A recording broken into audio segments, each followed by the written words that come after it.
সূরা আম্বিয়ার একটা ছোট্ট আয়াত আমি পড়েছি। আল্লাহ বলেন, এই আয়াতের উপর কিছু কথা বাস আস্তে আস্তে যতক্ষণ বলা যায়। আল্লাহ তাআলা বলেন, কিয়ামতের মাঠে আমি ইনসাফের পাল্লা দাঁড় করাবো, ওজন মাপার জন্য, মানুষের আমল ওজন করার জন্য। মানুষের আমল মাপা হবে। কিভাবে মাপা হবে ওই বিশ্লেষণ ব্যাখ্যায় আমি যাচ্ছি না, আপাতত দেরি হয়ে যাবে, শুধু আয়াতটার তর্জমা শোনাইতেছি। আল্লাহ বলেন, এই মাপার ক্ষেত্রে কারো উপর বিন্দু মাত্র জুলুম করা হবে না। জুলুম করা হবে না মানে, জুলুম করা হবে না মানে হচ্ছে একজন অপরাধ করে নাই তাকে অপরাধী বানানো হবে না, আরেকজন অপরাধ করেছে তাকে নিরপরাধ বানানো হবে না, যেটা এই সময় সচরাচর হয়। নিজের রাজনৈতিক মতাদর্শের সাথে না মিললে এটা হয়ে যায় জঙ্গি, এ হয়ে যায় রাজাকার, এ হয়ে যায় যুদ্ধাপরাধী। গত 16 বছর এই প্র্যাকটিস আমরা দেখেছি। বিচারের নামে প্রহসন, যাদেরকে বিচারের কাঠগড়ায় আনা হয়েছে যুদ্ধাপরাধের নামে, এর মধ্যে কিছু মানুষ তো এমন যে মানুষগুলোকে সব শ্রেণীর মানুষ ভালোবাসত। যেমন কোরআনের পাখি আল্লামা দিলওয়ার হোসেন সাঈদী রাহিমাহুল্লাহ তাআলা, এই মানুষটা স্বাধীনতা যুদ্ধের সময় ধর্ষণ করেছে, লুট করেছে, বাড়িঘর জ্বালিয়েছে। এটা একটা পাগল, সেও বিশ্বাস করবে না। হ্যাঁ, যদি ভারতের লবণ খাইতে খাইতে কারো মস্তিষ্কের বিকৃতি ঘটে কালামানিক্যের মতো, ওরাই এটা বিশ্বাস করতে পারে যে এই মানুষগুলো যুদ্ধাপরাধী ছিল। পরিণতিও আল্লাহ তাআলা দেখাইছেন, কারণ আল্লাহ জুলুমের ছাপ দেন, কিন্তু বলেন জুলুমের ছাপ দেন, কিন্তু নমরুদ জুলুম করেছে, আল্লাহ ছাপ দিয়েছেন, কিন্তু জোরে কম কি করছেন? ছাড়েন নাই তো, কি করছেন কোন? তো মশা দিয়া, আরে ভাই ল্যাংড়া মশা একটা ঢুইকা আমার নাক দিয়ে ঢুইকাও তো আমি মরতে পারি, এটা তো এমন কিছু না। হ্যাঁ, এখানে আমার অসহায়ত্বটা প্রকাশ পাইছে, কিন্তু বেইজ্জতি তো নাও হইতে পারে। বেইজ্জতি করে মারছে যেটা, ওইটা বলবেন। ওই মশা ঢুকার পর ওইটা না বলবেন। কি করে মারছে?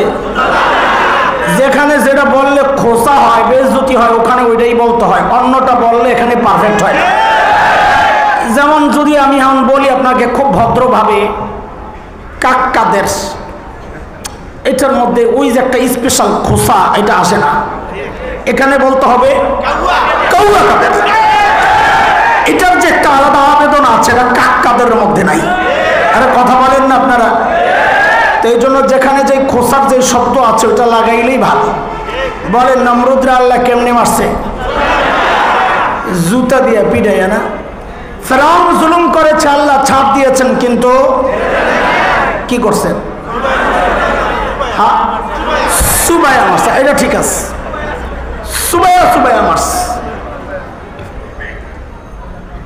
ডাইনি বুড়ি 16 বছর জুলুম করেছে, আল্লাহ ছাপ দিয়েছেন, কিন্তু ছেড়ে দেন নাই। কি করছে? পলাইছে। হ্যাঁ, এটা ঠিক আছে, পলাইছে। কই পলাইছে এটা কর? না না, শোনেন শোনেন, অপবাদ দিব না আমরা। মোদি তার জামাই না, খামাকা অপবাদ দেওয়া লাভ কি? প্রেমিক হইতে পারে সর্বোচ্চ। আরে কথা বলে না, জামাইয়ের বাড়ি তো রংপুর, মোদিরে সর্বোচ্চ কি বানানো যায়? প্রেমিক বানানো যায়। জামাই অপবাদ দেওয়ার দরকার কি? ওর যা অপরাধ, অপবাদ দেওয়ার তো দরকার নাই, ওরই বললেই তো বহুত কিছু। কথা বলেন। পলাইছে আপনজনের কাছে। কার কাছে? কারণ গত 16টা বছর আমাদেরকে শুধু এই বয়ান শোনানো হয়েছে, ভারত আমাদের আপনজন বন্ধু, কত কিছু দেয় আমাদেরকে, সুবহানাল্লাহ।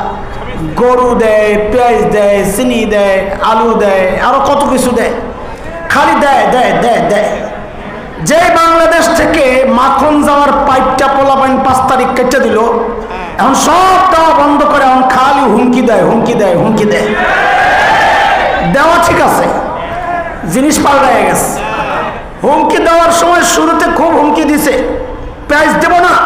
বাপরে বাপ, বান্দর সাংবাদিক একটা আছে, খালি দেখি লাফায়, পেঁয়াজ দেব না।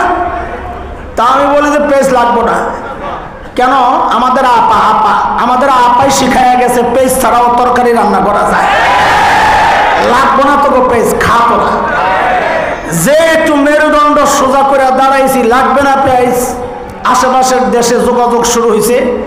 এখন দেখি সুবহানাল্লাহ, দাদাই পেঁয়াজের বস্তা সামনে কান্দে। দাদা কি খবর? দাদা খবর ভালো যাচ্ছে না দিনকাল, বাংলাদেশিরা পেঁয়াজ দিচ্ছে না দাদা। তোরা খা না, ঠিক হয়েছে, তোকে মানুষ কমনি, খা, সেই কলিজা নাই। আরে খাওয়ার জন্য তো কলিজা লাগে, তাই না? কানজুসের হাড্ডি, এগুলোর কলিজা শুকাইতে শুকাইতে হাড্ডি হয়ে গেছে গা। এই জন্য ওই যে বলা হয়, আমরাও তো দেখছি বেড়াইতে গেলে ছোট্ট একটা মাটির কাপের মধ্যে একটু চা দিব, চাও যে দিব যাইতে না, যাইতে বুঝেন তো, মানে অল্প একটু চা দিব আর একটা চিকন টোস্ট বিস্কিট, চিকন আঙ্গুলের মতো, একটু চা আর একটা চিকন টোস্ট দিয়া বলবি কি, দাদা পুরোটা খেয়ে নিয়েন, দাদা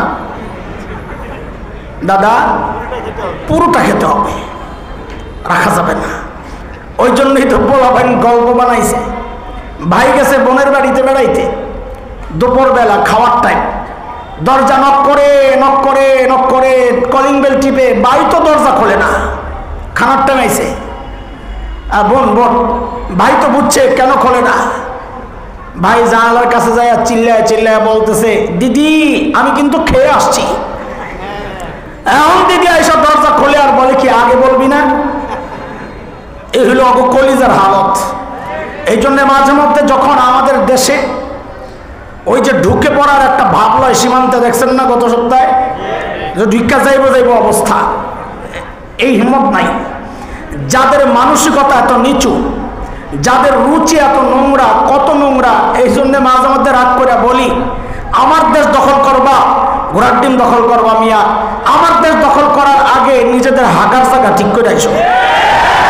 এখনো যারা রাস্তাঘাটে মলত্যাগ করে, বিশ্বাস করেন না, যারা দেওবন্দে গেছে বা লম্বা সফর করছে ইন্ডিয়া, ওদেরকে জিজ্ঞেস করেন। আমরা যখন কলকাতা থেকে ট্রেনে উঠছি, সফর সাহারানপুর যাব, অনেক লম্বা সফর, 30 ঘন্টার উপরে, আমাদেরটা সম্ভবত 36 ঘন্টা লাগছিল।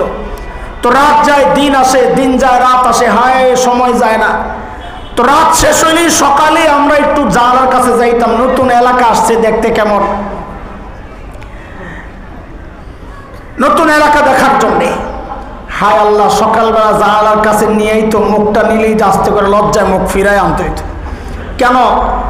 রেল লাইনের মধ্যে সব লাইন দইরা ফ্যামিলি প্যাকেজ, জুয়ান বুড়া নারী পুরুষ গুড়া গাড়া যা আছে, চিকুন বোতল একটা নিয়ে সব কাম সারতে বয়া পড়ছে। মহিলারা আবার একটু ভদ্র, কাপড়টারে সামনের দিকে টাইনা ঘুমটা দিয়া যেন চেহারা না দেখা যায়, ইজ্জতটা এদিক দিয়া রক্ষা করে পিছন দিয়া খুলে দিস, কাম সারতেছে সব। ওরা বলে আমার দেশ দখল করবে, বলেন কেমনটা লাগে? আমি বলি এই হুমকি ধমকি দিয়া লাভ নাই, সাহস করে ঢুকা যাও, চট করে। কেমনে ঢুকা যাও? কথা কয় না, বলবেন তোরা কথা না বলে আমি কথা কমু কার লগে? কেমনে ঢুকা যাও? চট করে ঢুকা যাও। আমি বলি কি, চট কইরা না, চট পইরা ঢুকো। আরে কথা বলেন না, চট পইরা ঢুকো, ঢুকো, খেলা হবে ইনশাআল্লাহ। আরে খেলতে চাই, আজ আছো তো ইনশাআল্লাহ। ছোটবেলা থেকে যেই জিহাদি চেতনা লালন করছি, তোরা না ঢুকলে সেটা প্রয়োগ আর বাস্তবায়নের সুযোগ তো পাচ্ছি না। ঢুকে যা। আরে আমার দেশ ঘোড়ার ডিমের কি দখল করবি? আমরা মুসলমান তো স্বপ্ন দেখি গোটা দুনিয়া নিয়া, তাকায় দেখ আমাদের স্বপ্ন বাস্তবায়ন শুরু হয়ে গেছে। সিরিয়ায়